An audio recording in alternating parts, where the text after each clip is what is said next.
Dan beliau mengabarkan demikianlah sunnah Nabi sallallahu alaihi wasallam karena Nabi suka melakukan demikian. Dan ini menunjukkan tawadhu'nya Anas bin Malik dan itu mencontohi tawadhu'nya Rasulullah sallallahu alaihi wasallam. Anak-anak atau yang istilahnya kalau kita bilang ekonominya di bawah kita, statusnya di bawah kita, tidak ada salahnya kita kalau ketemu kita salam di luar, tidak ada salahnya. Assalamualaikum, assalamualaikum ya. Ya, jangan merasa bahwasanya salam kita atau senyum kita ya mahal, hanya boleh diberikan kepada orang yang berkelas. Enggak ada. Kita ini siapa? Enggak tahu kedudukan kita di sisi Allah seperti apa. Ya, kita enggak tahu ya. Makanya saya beberapa kali punya pengalaman punya pembantu. Ya, pembantu tersebut subhanallah setiap dikirim duit kirim ke orang tuanya. Saya bilang dia mungkin tidak tahu kedudukan di sisi Allah seperti apa orang ini. Kerja hasilnya dikirim buat apa? Orang tuanya. Yang belum tentu bisa kita lakukan seperti dia. Jadi terkadang mungkin ada orang secara status ekonomi di bawah kita tapi mungkin dia lebih hebat perjuangannya di sisi Allah Subhanahu wa taala. Oleh karenanya kita tidak ada salahnya kita salami orang, senyumin orang, enggak usah merasa mahal senyum kita ini ya. Ya sehingga pilih-pilih kalau mau senyum aja enggak bayar kan. Makanya Rasulullah SAW mengatakan innakum lan tasa'un nasa bi amwalikum. Kalian tidak bisa meliputi manusia dengan harta kalian. Kalau bagi-bagi duit kita enggak cukup. Ya. Walakin yasa'ukum ya, tapi mudah bisa mengenai mereka semua dengan diantaranya tersenyum kepada mereka dan akhlak yang mulia. Bisa kalau senyum bisa buat banyak orang ya. Seperti Rasulullah SAW murah senyum dan bahkan memberi salam kepada anak-anak ya. Kadang-kadang ada setan mengatakan kalau kau nyapa orang di bawah nanti derajatmu apa? Turun ya. Seakan-akan levelmu jadi turun ya. Itu bisikan setan. Itu mengajarkan kita untuk sombong dan angkuh. Kalau mau ditemui orang harus lewat berapa level. Seakan-akan kita apa? High class. Kalau mudah ditemui seakan-akan kita orang rendahan ya. Orang rendahan. Jadi ketemu harus ini dulu, ada ritual. Ada apa namanya ritual untuk bertemu dengan seseorang. Ya, ini jangan seperti itu ya. Dan itu tumbuh keangkuhan tersebut sedikit demi sedikit. Dan terasa tiba-tiba kita sudah sampai pada level kita sangat merasa tinggi. Yang bertemu dengan saya harus melewati beberapa apa namanya level baru bisa ketemu saya ya.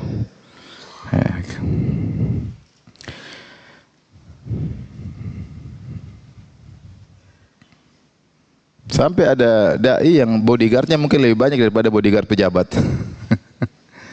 Allah musta'an.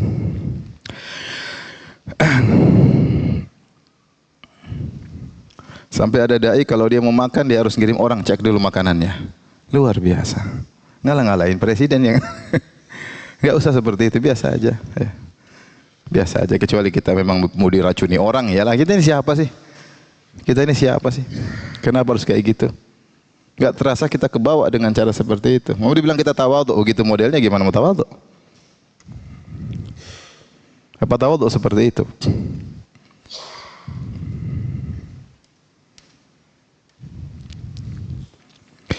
Baik, kita lanjutkan. Wa anhu dari Anas bin Malik qala radhiyallahu anhu in kanatil amatu min ima'i ahlil madinati la ta'khudhu bi yadin nabi sallallahu alaihi wasallam fatantaliqu bihi haitsu sya'at.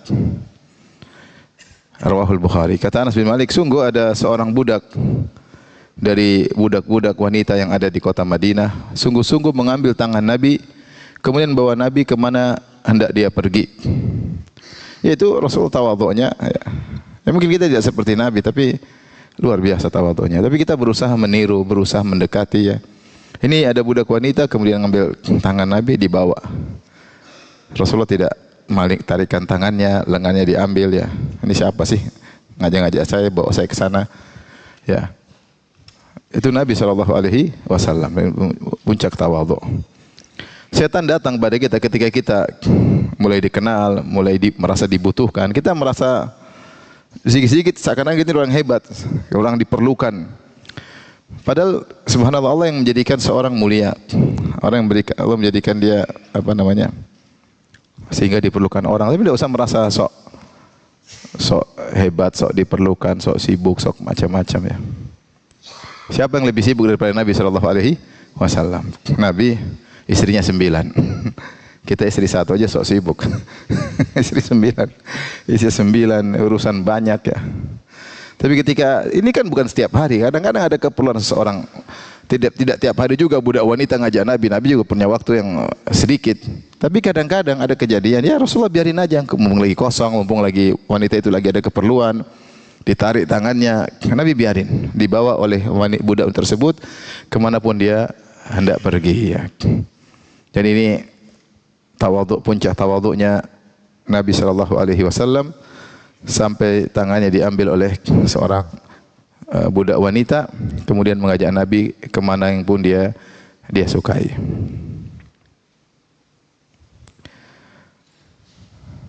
Dalam riwayat yang lain disebutkan, Ibnu Hajar menyebutkan di riwayat Ahmad, dalam riwayat Imam Ahmad, fantantaliqu bihi fi hajatiha, ya.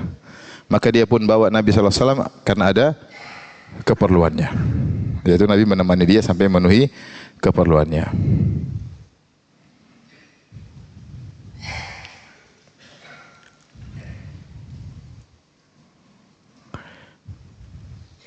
Baik, kita lanjutkan.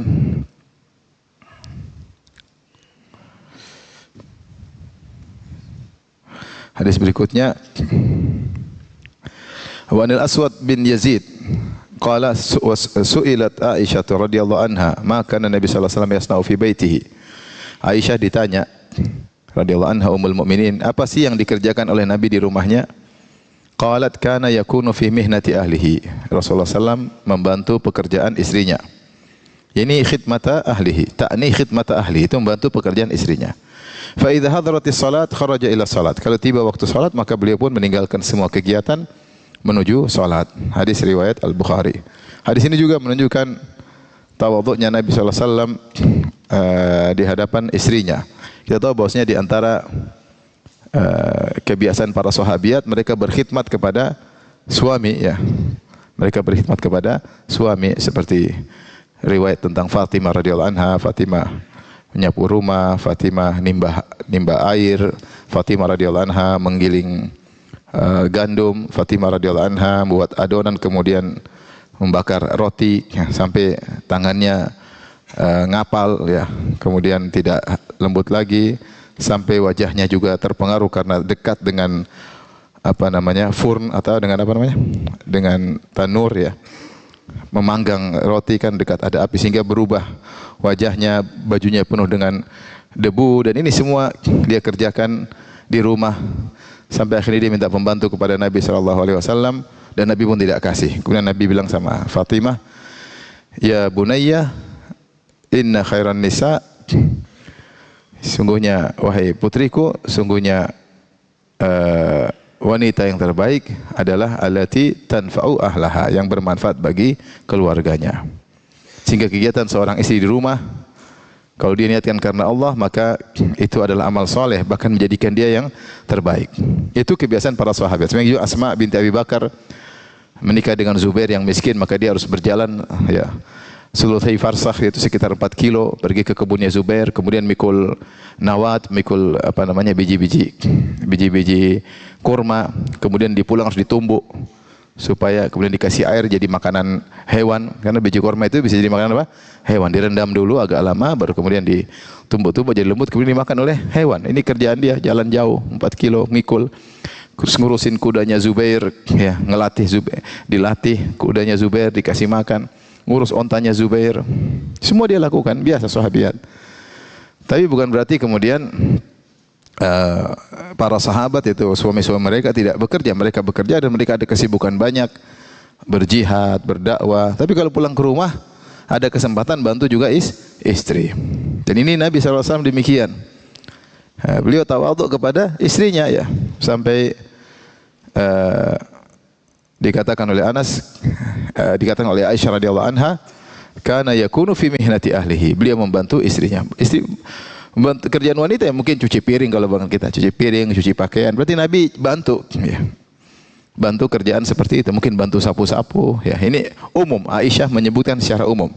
Tapi kalau kita tahu pekerjaan perempuan yang tadi, pekerjaan perempuan sapu-sapu rumah, cuci piring, cuci pakaian, bakar roti ya kalau zaman dahulu ya. Kalau zaman sekarang lihat Instagram, lihat bantu lihat Instagram, lihat produk baru. Jadi subhanallah Nabi ngerjain kerjaan apa? Ibu-ibu membantu kerjaan istrinya. Ini puncak tawadhu'nya Nabi sallallahu alaihi wasallam. Kita tentunya laki-laki berusaha tawadhu sama istri ya. Tapi bukan tawadhu yang menjadikan kita akhirnya bukan kepala rumah tangga. Tetap kepala rumah tangga, tapi tawadhu kepada istri. Ada waktunya kita tawadhu, ada waktunya kita mengalah, ada waktunya kita yang memberi apa? Keputusan. Begitu tawadhunya Nabi sallallahu alaihi wasallam sampai ketika Sofiyah radhiyallahu anha yang dia tidak begitu tinggi ya. Sofiyah radhiyallahu anha ketika mau naik ke atas onta, dia untuk perlu pijakan, maka Rasulullah SAW meninggikan lututnya sehingga pahanya diinjak oleh Sofiyah.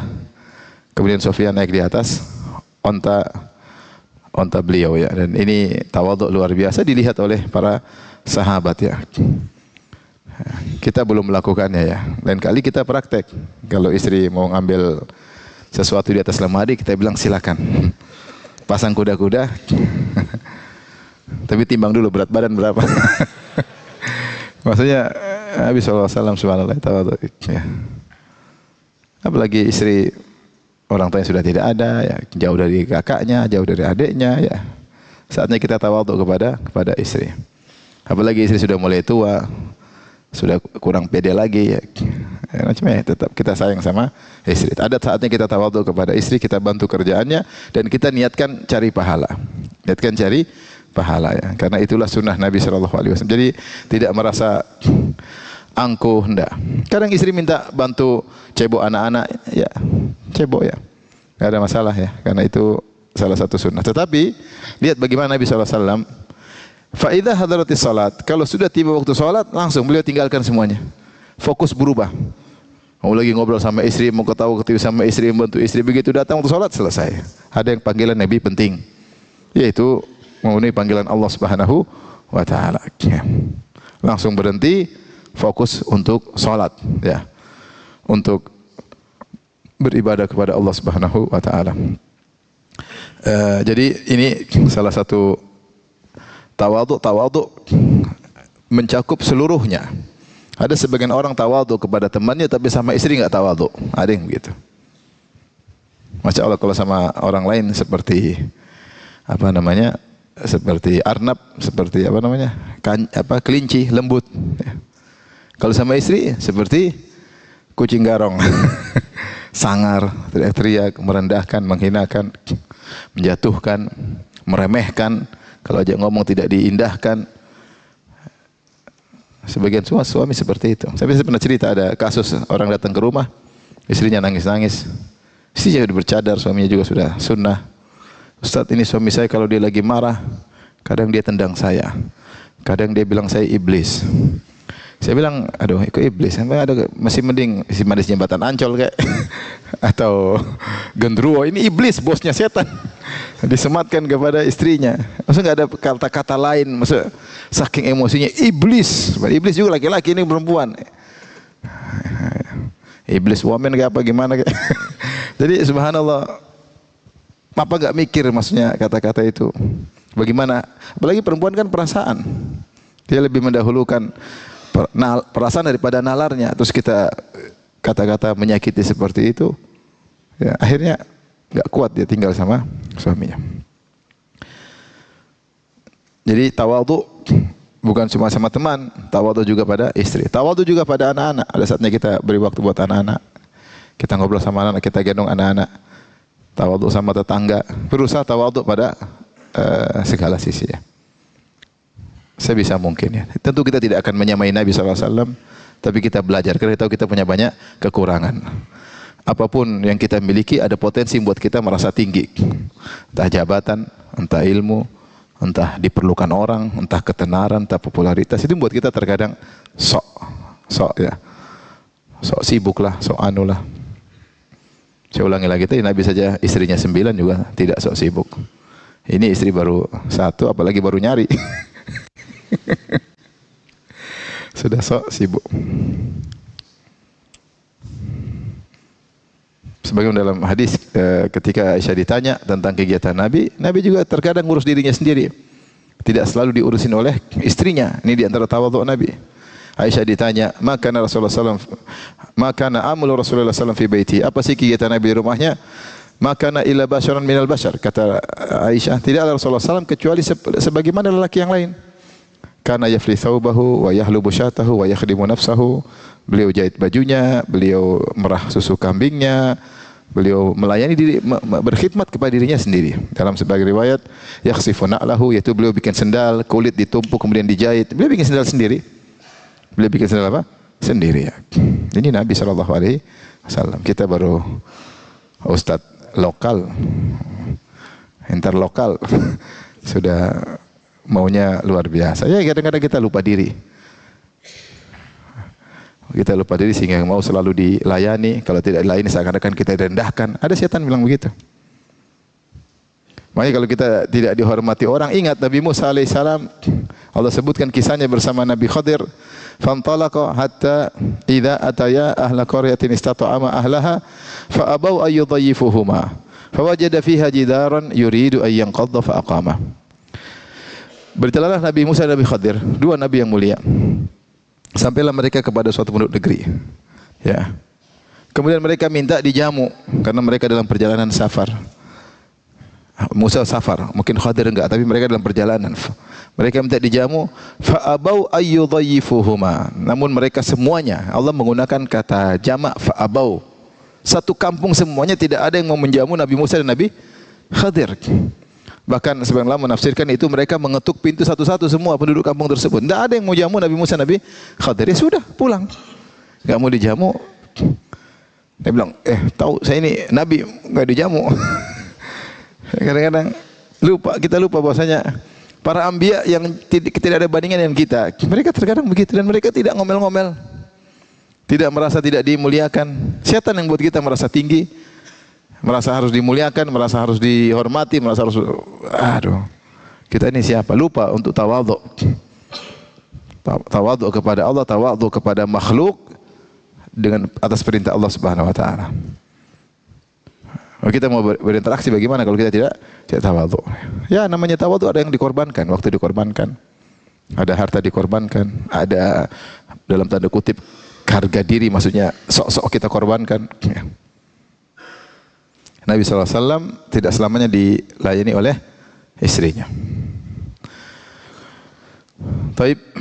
Dan perkataan Aisyah, kana basyaran minal basyar. Dia lelaki sebagaimana yang lainnya.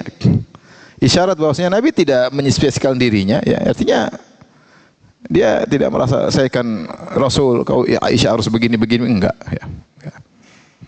Enggak. Kita lanjut hadis berikutnya. An Abi Rifa'ah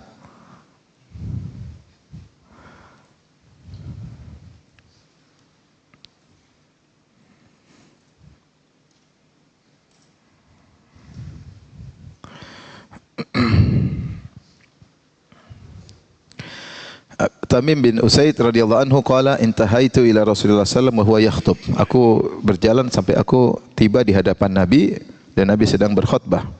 Faqultu ya Rasulullah. Maka aku berkata, "Wahai Rasulullah, rajulun gharibun jaa'a yas'alu an dinihi, la yadri ma dinuhu." Ada seorang asing datang bertanya kepadamu tentang agamanya, dia tidak tahu apa agamanya. Fa aqbala alayya Rasulullah, maksudnya dia dirinya sendiri. Saya orang asing mencari Anda, saya bukan penduduk kota sini dan saya ingin tahu tentang agama saya. Dan Rasulullah sedang berkhutbah. Dia langsung motong, Nabi sedang berkhutbah. Ini apa dalam bahasa istilah qadhiyatu ain, bukan setiap hari terjadi. Tentu kalau tiap hari begini kacau khutbah. Satu ngomong, enggak. Ini kan sesekali terjadi.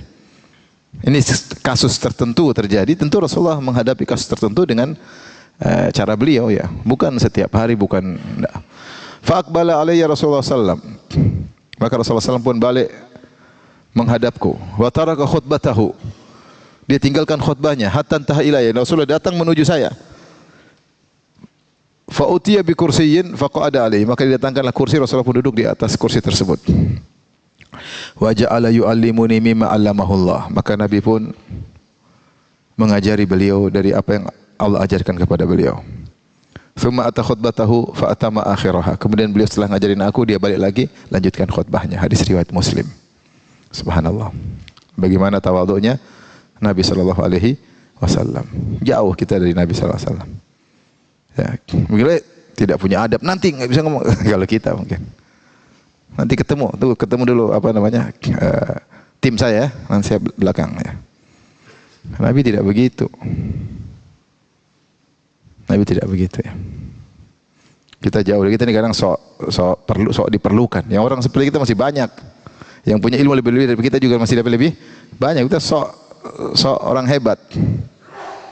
Yang kita sampaikan juga belum tentu merubah akhlak audiens. Malah ngajarin audiens untuk mikirin dunia mulu. Tapi Nabi SAW malah beliau berhenti dari khutbahnya menuju kepadaku ya, menuju kepadaku. Dan ini menunjukkan perhatian Nabi. Karena ini kan kasus ada orang asing datang tidak, maka Rasul tahu dia lagi perlu ya. Maka dia mensikapi dengan sikap khusus. Ini orang lagi perlu. Dan Nabi SAW kita tahu bagaimana kisah Abdullah bin Ummi Maktum yang ketika datang minta ajaran dari Nabi, kemudian Nabi berpaling darinya ya. Dan dia buta ya. Sampai Allah turunkan surat apa? Abasa. Ceritanya Nabi sedang mendakwahi pembesar-pembesar Quraisy. Nabi lagi fokusnya orang kaya nih. Dan secara maslahat ini penting karena kalau mereka masuk Islam penting nih karena mereka pembesar-besar nih. Kalau mereka masuk Islam tentu efeknya luar biasa. Nabi lagi fokus, tahu-tahu ada orang buta datang. Ya Rasulullah ajarin aku, ya Rasulullah ajarin aku. Maka Rasulullah langsung berpaling. Karena seakan-akan Ibnu Maktum ini mengganggu konsentrasi Nabi dan Nabi memikirkan maslahat. Ya, tidak ada dunia di balik itu yang diinginkan. Dia tidak minta duit dari orang-orang kaya tersebut, tidak sama sekali. Murni kemaslahatan agama. Ya. Dia tidak minta duit dari orang kaya tersebut ya. Dia tidak minta duit. Dia tidak bilang kalau dekat VIP 1.200.000, kalau jauh 650.000. Kalau jauh ustadznya remang-remang, kalau dekat kinclong. Ini nonton konser apa nonton apa ini? Kadang-kadang apa masalah di balik itu? VIP non VIP apa masalahnya? Masalah akhirat atau masalah duniawi? Coba dipikir. Kalau ada masalah akhirat mungkin kita boleh inilah. Kalau murni masalah duniawi, tapi buat apa? Dekat 1.200.000, jauh berapa? 610.000. Kalau dekat jauh remang-remang jadi lebih murah. Kalau dekat kinclong mahal. Kalau saya jauh dekat insya Allah kinclong. Bercanda ya, pakai layar ya, aman. Jadi Nabi SAW ketika itu sedang menasihati orang kaya dan tujuannya murni akhirat. Karena orang kaya ini kalau dapat hidayah, insya Allah banyak yang masuk apa? Islam. Terus ada Ibnu Ummi Maktum datang minta nasihat, Nabi berpaling. Dan Ibnu Ummi Maktum buta. Dia tidak tahu wajah Nabi bermuka masam, dia enggak tahu.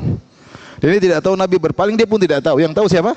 Allah. Maka Allah turunkan surat Abasa wa Tawalla. An ja'ahul a'ma. Wa ma yudrika la'allahu yazakka. Datang orang, dia Muhammad berpaling dan bermuka masam ketika datang orang yang buta. Ya. Padahal ini semangat datang minta ilmu, engkau malah berpaling. Tapi apakah Nabi marah setelah itu kepada Ibnu Ummi Maktum? Tidak. Nabi kalau ketemu beliau dia mengatakan marhaban, selamat datang orang yang Allah menegurku gara-gara engkau. Rasulullah muliakan dia. Bahkan dia jadi tukang azannya Nabi. Bahkan Nabi pernah pergi, Nabi suruh dia jadi wakil di Madinah atau di mana saya lupa ya. Nabi muliakan dia. Ya, karena Nabi pernah ditegur oleh Allah Subhanahu wa taala. Padahal Nabi berijtihad namun ijtihadnya keliru. Lihat bagaimana Nabi SAW kemudian turun dari khutbahnya menuju orang asing tersebut untuk memberi nasihat kepada orang tersebut. Kita jauh dari Nabi Shallallahu Alaihi Wasallam. Sekali lagi, setan datang mengesankan kita orang hebat, misalkan kita ini orang sangat diperlukan, mengesankan harus ketemu saya tidak semudah yang dibayangkan, harus ngantri, harus ini, harus anu, harus ini, ya. Ada seorang ikhwan datang kepada seorang dai. Ustaz, bagaimana kalau ngisi di fakultas kami? Fakultas di salah satu universitas. Kata dia tersebut, oh tidak bisa. Kalau sama saya harus profesornya hadir, harus ininya hadir, guru besarnya hadir, dokter. Jadi tidak mau dia kajian biasa, harus yang hadir orang wow. Itu tadi setan datang. Merasa kita ini hebat. Kita ini siapa sih dai Indonesia yang hebat? Ilmunya sebesar apa sih? Siapa coba bilang? Ustaz Salafi yang ilmunya hebat siapa coba bilang? Ya mirip-mirip, enggak hebat-hebat kali. Maka tidak perlu kita merasa kita ini apa? Wow dan apa, enggak perlu.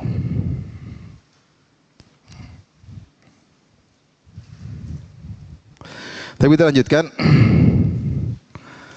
Hadis berikutnya, wa an Anas radhiyallahu anhu anna Rasulullah sallallahu alaihi wasallam kana idza akala ta'aman la'iqa asabi'ahu. Ini Imam Nawawi masyaallah membawakan hadis-hadis tentang tawadhu'nya Nabi. Adalah Rasulullah sallallahu kalau makan makanan maka beliau menjilat tangan beliau. As-salas, jari beliau jilat. Wa qala, dan beliau berkata, idza saqatat luqmatu ahadikum falyumit anhal adha. Kalau ada makanan jatuh dari kalian maka bersihkan. Setelah dibersihkan wal yakulha, hendaknya dia makan. Wala yada'ha li syaitan, jangan tinggalkan buat syaitan. Wa amar an tuslatul qas'ah, dan beliau ingin qas'ah dibersihkan untuk diambil, jangan dibuang, tapi kalau ada sisa-sisa dimakan. Ya. Yaitu dijilat, kalau ada piring yang masih sisa diambil, ya, dimakan. Qala fa innakum la tadruna fi ayyi ta'amikum al barakah. Sungguh kalian tidak tahu di bagian mana ada keberkahan. Hadis riwayat Muslim. Hadis ini diantara adab dalam makan, yaitu Rasulullah SAW mengajarkan kalau kita makan diantara tujuan selain kita ingin kenyang, kita juga harus cari keberkahan. Dan dalam setiap piring yang kita makan pasti ada keberkahan. Cuma letaknya di mana kita nggak tahu. Apakah di akhir makanan atau di bagian mana? Tapi kalau kita bisa bersih semuanya, sudah otomatis kita makan keberkahan. Dan kalau kita makan keberkahan, dia punya efek dalam diri kita. Semangat beribadah. Kemudian tidak semangat maksiat karena ada berkah. Kita makan yang berkah. Kalau makan tidak berkah kan repot nanti. Oleh karenanya seorang berusaha makan bersih, kalau perlu dijilat apa yang tersisa agar tidak ada keberkahan yang terlewatkan. Ini sebab yang pertama. Sebab kedua, Rasulullah mengatakan makanan sisa itu dimakan setan. Kata Rasulullah SAW, kalau ada makanan jatuh bersihkan, belum 5 menit bersihkan. Belum dibersihkan, kecuali jatuh di kotornya sudah lain cerita. Selama mungkin dibersihkan maka bersihkan. Ada yang bilang, saat itu kan zaman dulu belum ada virus. Ya, pokoknya saya bilang kalau mungkin dibersihkan, bersihkan. Terus makan, nggak ada masalah, nggak usah. Jangan tawadhu, ambil kalau masih bersih. Kita tahu lantai rumah kita bersih kok, ambillah. Terus dimakan. Ya. Kata Rasulullah SAW, jangan biarkan untuk apa? Syaitan. Ini dalil bahwasanya makanan sisa bisa dimakan oleh apa? Syaitan. Dan ini salah satu bentuk dari memuliakan nikmat Allah Subhanahu wa taala. Di antara bentuk memuliakan nikmat Allah, kita tidak mubadzir, membuang nikmat Allah tersebut yang tidak ada manfaatnya. Ya kalau kita enggak mampu, kasih orang, ya kalau bisa, ya. Kasih orang. Sekarang di sebagian restoran di Arab Saudi sudah ditulis, ya, kalau tidak habis tolong beritahu kepada pegawai kami, dia akan yang apa? Membereskan. Bisa dibagikan kepada orang, bisa dibuatkan untuk makanan apa? Hewan, ya, bisa dimanfaatkan, ya. Sehingga tidak terbuang. Ini menunjukkan tawadhu Nabi sallallahu alaihi wasallam. Nabi tidak malu untuk menjilat jarinya. Rasulullah apa? Kurang rakus, ya. Kita bukan masalah rakus, kita masalah semua nikmat kita manfaatkan dan ada keberkahan di balik itu. Rasulullah mengatakan, fa iyyakum la tadruna fi ayyi ta'amikum al barakah. Kalian tidak tahu bagian mana yang ada keberkahannya.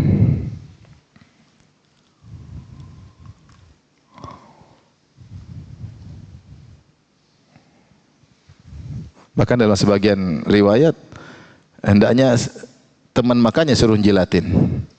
Itu kalau istri. Kalau teman ya mungkin enggak ya. Tapi kalau istri kita suruh istri jilat. Enggak apa-apa ya. Tambah cinta enggak? Tambah cinta enggak? Enggak pernah coba ya. Hadis berikutnya, apalagi jomblo mau coba sama siapa? Wa Nabi radhiyallahu anhu, dari Abu Hurairah radhiyallahu anhu, anin Nabi sallallahu alaihi wasallam, Rasulullah sallam berkata, "Ma ba'atsallahu nabiyyan illa ra'al ghanam." Tidak seorang nabi pun diutus oleh Allah kecuali penggembala kambing.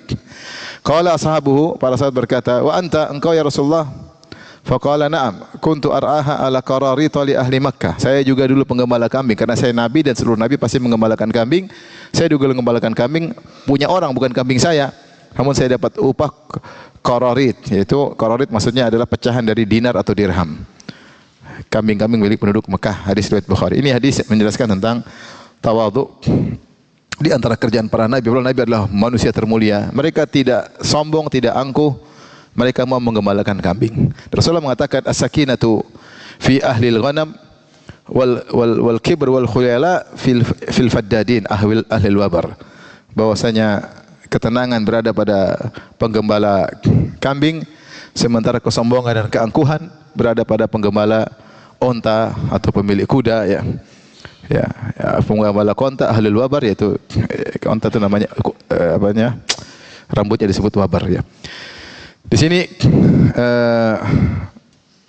di antara kerjaan para nabi adalah menggembalakan kambing. Mungkin pekerjaan yang tidak mulia. Apalagi kambing punya orang, bukan kambing nabi. Kambing punya siapa? Orang. Sebagaimana Musa alaihissalam menggembalakan kambing mertuanya. Nabi menggembalakan kambing tetangga-tetangganya. Dan Nabi tidak malu untuk menceritakan masa lalunya. Anda menggembalakan kambing? Ya, saya menggembalakan kambing. Apa masalahnya? Ya halal. Sekarang orang kerjaan haram sombong. Gimana? Riba konvensional, masya Allah, sombong, gagah. Dia mana? Artis dangdutan, bangga. Tadi siapa? Aduh, sales roti, malu. Ya halal nggak ada masalah. Kalau halal nggak ada masalah. Dia makan yang halal. Di dunia kan kita akan lewati. Yang penting pada alam berikutnya statusnya bagaimana. Dunia kita mau jadi orang kaya, orang miskin tak makan. Masalah semua akan melewati. Mau kaya miskin pasti ada masalah. Sakit mau kaya miskin pasti mencret. Apa ada orang kaya tidak mencret? Pasti mencret. Pusing semua orang pasti juga apa? Pusing. Diomelin istri semua orang juga diomelin istri. Ada nggak diomelin istri? Istrinya bisu nggak diomelin? Semua ada masalah. Yang penting kan kita bisa beribadah. Pekerjaan yang penting halal itu suatu hal mulia. Kalau bisa upgrade lebih bagus. Tapi kalau halal nggak usah malu-malu, nggak ada masalah. Daripada bangga-banggaan ternyata makan uang haram, uang nggak jelas. Nanti jelas di alam barzah baru jelas. Kalau sekarang abu-abu, ya. Di alam barzah langsung apa? Jelas. Ada orang-orang yang makan harta rakyat, koruptor. Harta rakyat dimakan, rakyat setengah mati, bayar pajak, kemudian dia foya-foya, dikorupsi. Mau bangga jadi orang seperti begitu? Nabi SAW tenang aja. Jadi penggembala kambing. Ini pekerjaan yang hina waktu itu. Maksudnya bukan hina, maksudnya rendah. Sehingga ketenangan. Beda kalau yang punya onta, wah gagah. Apalagi yang punya kuda, gagah. Kambing punya apa? Kambing, gagah. Enggak ada yang bilang kambing gagah. Makanya enggak ada lomba pacuan kambing, enggak ada. Tapi kalau pacuan onta ada, pacuan kuda ada. Orang bisa bangga naik kuda. Keren. Gagah kan, yang gagah kudanya bukan kamu. Kalau kambing kan yang gagah yang punya kambing. Jadi maksud saya Rasulullah SAW tawadhu sampai beliau menggembalakan kambing dan beliau tidak merasa malu-malu. Hadis berikutnya wa anhu dari Abu Hurairah radhiyallahu anhu, ani Nabi sallallahu alaihi wasallam qala, Rasulullah SAW bersabda, "Lau du'itu ila qura'in aw dhira'in la ajabtu." Kalau saya diundang untuk makan qura', qura' itu dari kalau kaki kambing dari mana? Dari lututnya sampai ke bawah. Kikil ya apanya? Ya, dari kaki kambing. Dhira' dari paha. Dhira' itu apa? Paha kambing. Dhira' paha kambing. La ajabtu. Rasulullah mengatakan saya diundang untuk makan kikil, saya makan, untuk makan kaki, untuk makan paha saya makan. Rasulullah SAW suka dhira'. Bagian kambing yang paling Rasulullah suka adalah bagian apa? Paha. Paha ya, kaki atas ya. Paha kan? Iya, paha. Rasulullah paling suka itu. Sampai ketika Rasulullah SAW diberi racun oleh wanita Yahudi di Khaybar, dia taruh di situ paling banyak. Karena itu Nabi suka makan paha. Akhirnya Rasulullah sempat makan racun tersebut, kemudian kambingnya berbicara, ini masmum, saya beracun. Akhirnya Rasulullah mengatakan kepada para sahabat, berhenti. Sebagian sahabat langsung meninggal dunia ketika itu. Ya. Kata Rasulullah SAW, kalau saya diundang untuk makan qura atau dhira, la ajabtu, saya akan datang. Walau uhdiya ilayya dhira'un atau qura'un laqabiltu, kalau saya dikasih hadiah dhira' yang saya sukai atau qura' yaitu kaki kambing, saya akan terima, saya tidak tolak. Itu Rasulullah tawadhu. Apa makan apa hadiah kayak gini? Enggak lah. Enggak, terima, menyenangkan memberi apa? Hadiah. Kalau kau enggak suka bisa kasih orang ya. Atau enggak. Tapi Rasulullah terima. Rasulullah SAW tidak angkuh ya. Tidak angkuh. Karena kalau kita dengar cerita-cerita tentang para ulama dahulu seperti Syekh Abdurrahman bin Nasir As-Sa'di, dia tinggal di satu kampung, dikatakan dalam biografi beliau semua tetangganya sudah pernah dia datangi. Semua tetangganya pernah dia apa? Semua pernah undang dia selalu datang. Luar biasa. Ya mungkin enggak banyak seperti kita. Tapi maksudnya bagaimana beliau tidak membedakan si kaya maupun si miskin. Ada yang undang beliau datang semuanya. Tawadhu'nya beliau rahimahullahu ta'ala. Tentunya yang mengundang ya, juga jangan pelit ya. Kalau duit banyak jangan kasih kikil. Kasih yang enak lah. Kecuali kalau enggak punya ya sudahlah. Kita ngerti ini rumah jelek, cuma disediakan cuma roti, cuma teh manis, ya sudahlah, kita ngertilah. Jangan suruh dia beli nasi mandi ya. Jangan. Nasi mandi sendiri. Jangan digabungkan. Kalau rumahnya kaya ya mungkin rumah kaya kok kasih itu anda lah. Ya, seorang ngerti lah namanya memuliakan tamu dapat apa? Pahala. Dia yang diundang harus ngerti juga. Ya, sudahlah, mungkin dia lagi enggak ada duit, lagi susah, lagi apa ya. Tapi Rasulullah SAW tawadhu, bahkan kalau diundang untuk makan makanan yang sangat sederhana, yang mungkin dibuang di zaman itu tidak dimanfaatkan. Kalau diundang untuk makan itu, kata Rasulullah, saya akan datang.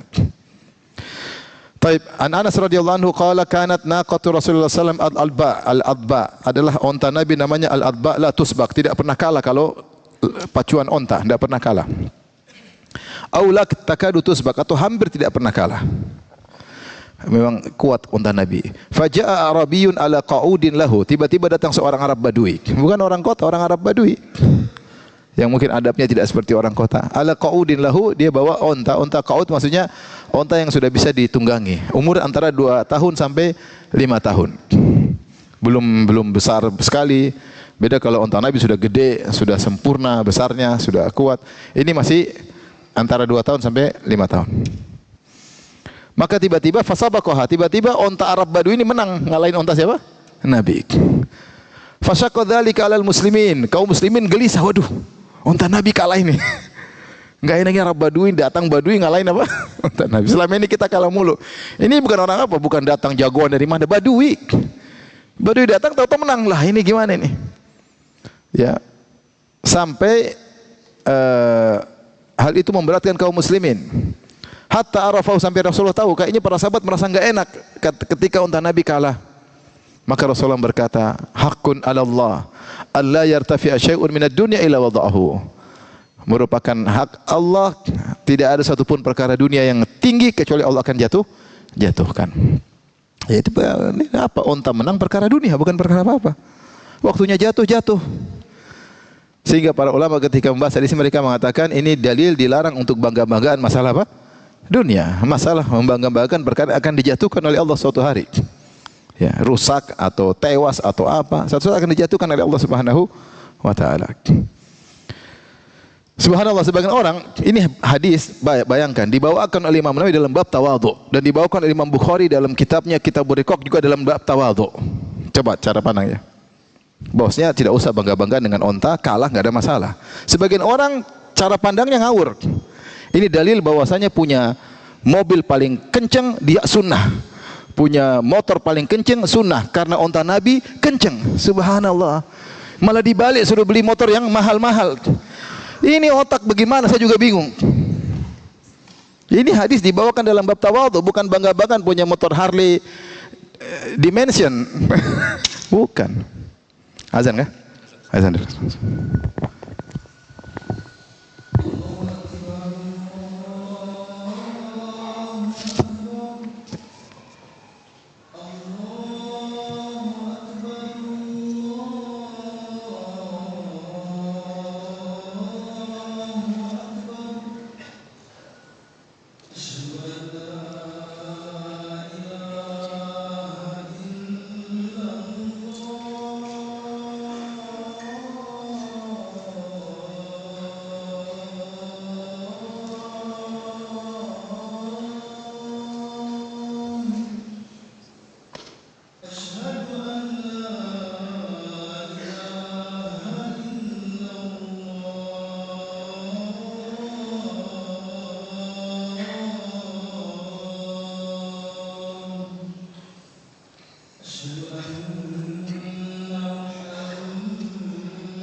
Taib, tadi hadis terakhir ya bahwasanya di antara faedah itu seorang tidak perlu bangga-banggakan perkara dunia karena perkara dunia setinggi apapun suatu saat akan hancur ya. Seorang berusaha berlomba dalam urusan akhirat ya. Kata Allah ketika menyebutkan tentang nikmat surga wa fi dzalika falyatanafasil mutanafisun. Untuk urusan surga maka bersainglah. Ketika Allah menyebutkan tentang surga juga dalam ayat yang lain kata Allah limithli hadza falyamalil amilun. Seperti inilah selamat dari neraka, masuk surga, hendaknya orang-orang beramal. Bukan sibuk fokus untuk dunia. Dunia tidak apa-apa kita dapatkan tapi tidak usah untuk kita pamer-pamerkan bangga-banggaannya.